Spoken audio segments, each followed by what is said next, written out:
There's a couple brand new Nintendo Switch stories we have to talk about today, starting with Sonic Origins getting a brand new 4-minute plus overview trailer that does reveal some new details around how these games tie into each other and progress. Then the big talking point for today's video has to do with Zelda Breath of the Wild 2, a brand new leak that is gaining a ton of traction online, and a discussion of how credible this leak is and whether or not we do know indeed new gameplay modes and details for Zelda Breath of the Wild 2 ahead of its release.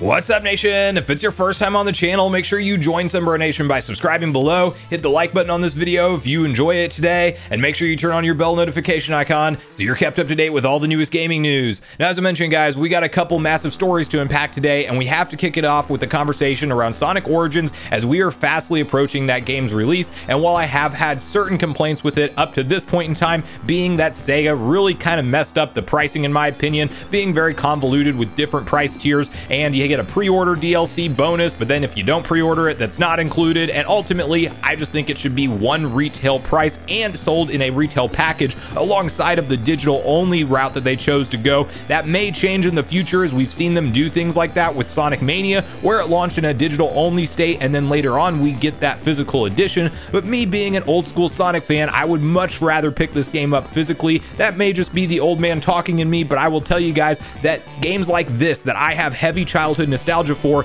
I want to own physically, and I'm hopeful we will get an edition of this game physically one day. But regardless of how Sega is releasing the title and some minor gripes with that, I am still very hyped to have a reason to hop back into all of these childhood classics that I grew up playing. I did not actually own a Sega Genesis back in the day. I was the SNES kid in the neighborhood, so friends would come over to my house to play the classic SNES games, being like the Mario All-Stars collection and also Super Mario World, Mega Man X 1 through 3, all of those great fantastic games and many more. And normally back in the day, if you owned one console, you had a friend that owned another, and I had a couple friends that owned Sega Genesis as their primary system, so I would go over to their houses and we would complete Sonic 1 through 3 and Sonic and Knuckles time and time again. And one of the coolest things ever that blew my mind as a child is the fact that Sonic 3 gets plugged into Sonic and Knuckles on the cartridge itself, as there's actually a really long story behind that Sega essentially wanted Sonic 3 and Knuckles to be one completed project, but they were basically broken up and released separately, but they tie into each other. And then you can go replay Sonic 3 with Knuckles as well, which was like mind-blowing as a kid. So anytime I have a reason to boot them up and play through them from start to finish today in the modern era, not like I can't just go and do that through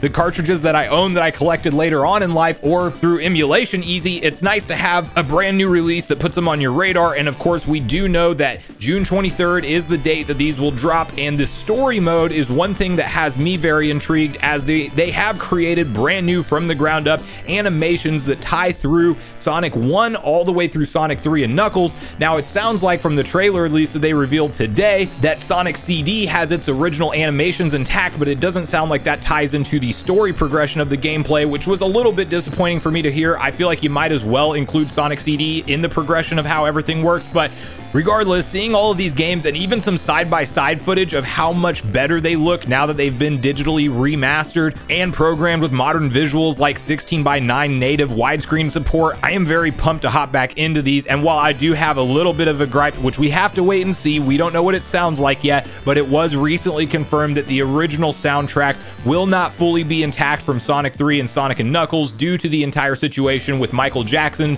allegedly working on that soundtrack. It's a very convoluted story that has a lot of details. You can definitely go down a rabbit hole if you want to, but instead it is rather going to be reworked and recreated, and it sounds like they may be using something like the 1997 PC version of the soundtrack. I may be incorrect on that, but that's what I've read online in little article and snippets here and there, which, if you have nostalgia for that version, to be fair, that may not be a bad news thing to you, but I will tell you that the original Genesis games is how I remember them, and if Ice Cap Zone's soundtrack is not fully intact, it is definitely going to slightly pull me out of that experience, maybe enticing me to also pick up the PC copy at some point, as I want to have it on my Switch to play portably. But you know, with things like PC, you can easily mod in that music. But now that we are getting the full picture of this game and the scope and the story mode explanation that yes, 1 through Sonic and Knuckles tie into each other with seamless cutscenes, carrying you throughout the Sonic adventure. I am more ready for these games to hit than ever. Yes, do I have gripes with how Sega went about releasing them, and do I hope we get physical editions later on? Absolutely. Well, is the soundtrack a question mark in my mind right now on how good it will be? Yes, it is. However,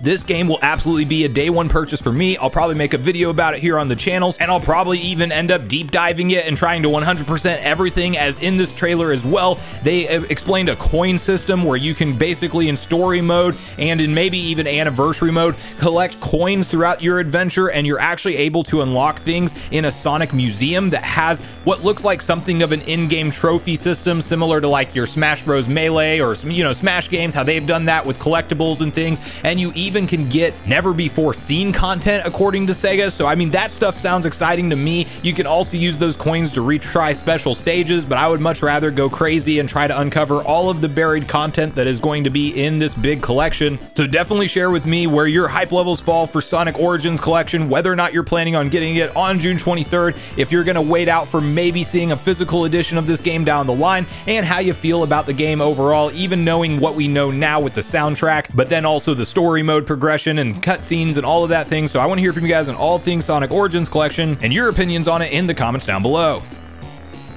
Now, the other story we're talking about today has to do with Zelda Breath of the Wild 2, as clearly fans are ready for more information about this game. Will it be at the upcoming heavily rumored Nintendo Direct that should be taking place on maybe June 28th, 29th? Maybe all those leaks are wrong and we get a surprise announcement for next week. Maybe it doesn't happen until July, which I don't think will happen, but you never know. So clearly, Nintendo fans are waiting for more information around this very hyped sequel to what was a truly revolutionary Zelda game, being the original Breath of the Wild. And I think it's safe to say that everybody is just on edge to see what Nintendo has done to take this formula forward into a follow-up to a revolutionary game that we know to expect to take place in the same core Hyrule. But however, we know that there's a lot of weird things going on with the sky mechanics. We may be playing in two different timelines as an ancient hero and then the modern day Link. We don't know the details of what all ties into this. We do know that Nintendo themselves feel like whatever the title of this game is may be such a spoiler to the story that they want to wait to reveal it until closer to its release. And so with all of that anticipation and hype building around this title, as we know,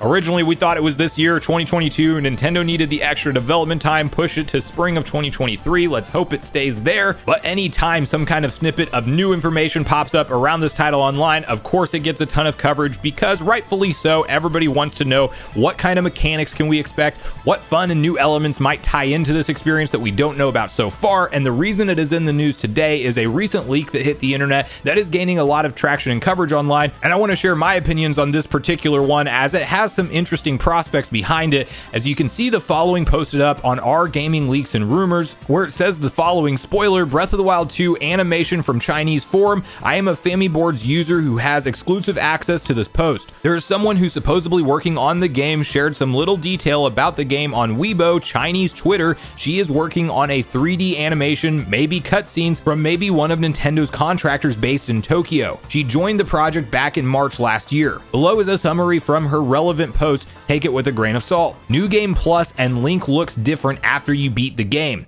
She did some roaring dragon and flying dragon animation. Some animation about the first time picking up the slate from Breath of the Wild. Now, her Weibo account is claimed to actually be fully verified, and you can trace it to her being an employee for a Nintendo contractor. As you know, Nintendo doesn't do everything in-house themselves. They oftentimes hire third-party contractors to come in and do specific work on titles. Now, clearly, she should be under some kind of NDA, so whether or not her career remains at Nintendo will ultimately remain to be seen. I don't think that we will necessarily hear about anything if she no longer works for Nintendo, but this may have been a big misstep in terms of how you pay your bills and actually maintain your living situation. So why this person actually went out to say this stuff, if it is legitimate, is beyond me. But I do think it raises a very interesting talking point around, first of all, New Game Plus. Let's start there. Zelda historically has not had any kind of New Game Plus system built into their games, and I actually think in the modern era, now seeing how it's been executed and very well done in many other series, that Zelda should adapt this to their core formula going forward, as it just provides that extra bit of replay value,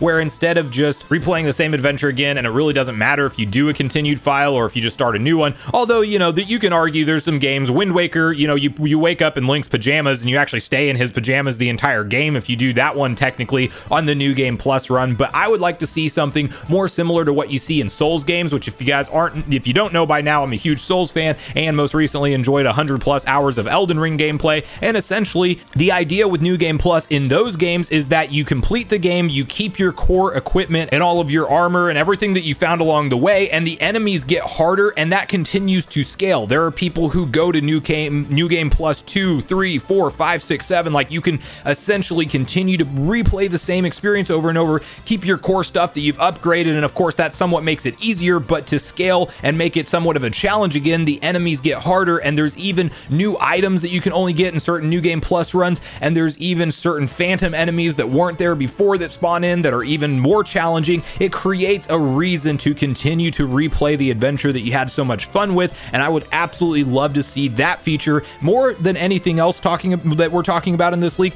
implemented into Zelda Breath of the Wild. If I can do like something like a New Game Plus 4 run in Zelda Breath of the Wild, and I'm still continuing to search for all of the Korok seeds that are spread over the land of Hyrule, if they do the same thing with the 900 Korok seeds, and let's say I can restart the game each time and replay through the story elements, but my Korok seed count stays the same each time, I think that that's a really cool idea that I would absolutely be on board with. Now, Roaring Dragon and Flying Dragon animation, I feel like that's more or less to be expected. I mean, maybe it's a big part of the story and we don't know ultimately the details about that, but you know, we have dragons in Breath of the Wild. Why would we not have them in Breath of the Wild 2? And maybe they're just more brought into cutscenes and a central story point. That all remains to be seen, obviously. Then the portion of the Sheikah Slate is also an interesting lore type of deal, because in case you haven't finished Breath of the Wild, there is a minor spoiler we're going to talk about here, but essentially Zelda gets the Sheikah Slate back from Link at the end of that game after you complete it, so why would Link have it in the sequel? Granted, we don't know the timeline of exactly when this is taking place, so I'm sure there will be many fan theories on what that could indicate from a story perspective, but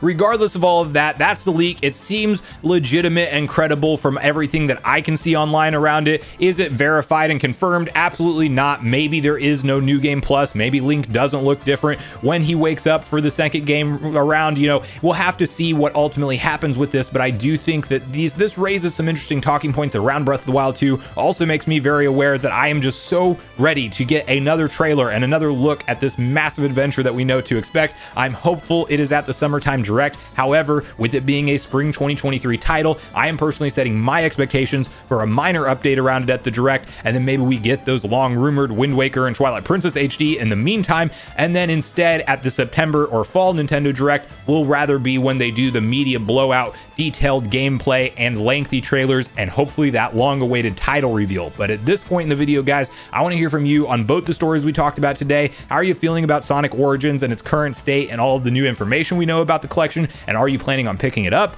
And definitely share with me your personal thoughts and theories around this leak referencing Breath of the Wild 2 gameplay modes. Do you think we're playing as Zelda this time around and we're actually talking about the Sheikah Slate being in her hands and that's where the animation comes in? Do you think it's just a simple Link gets it back because of course they're still continuing their adventure together? How would you feel about a multiple run New Game Plus mode where Link does keep his core stats and abilities and can carry it forward into a more difficult round 2 of the game? And definitely share with me when you think we're seeing more footage and more trailers and maybe even that title reveal for Zelda Breath of the Wild 2 next. So regardless of your thoughts and feelings on everything we talked about today, I do look forward to hearing from you guys in the comments down below before you leave the video, as I do look forward to getting a back and forth conversation started with you all around these topics. Go watch yesterday's video next if you haven't already, where we discuss Sonic Frontiers and some brand new information around the length of that game, and a large discussion around us running out of announced N64 games, when we can expect a future announcement from Nintendo, and what games we can hopefully see featured as part of NSO expansion pack.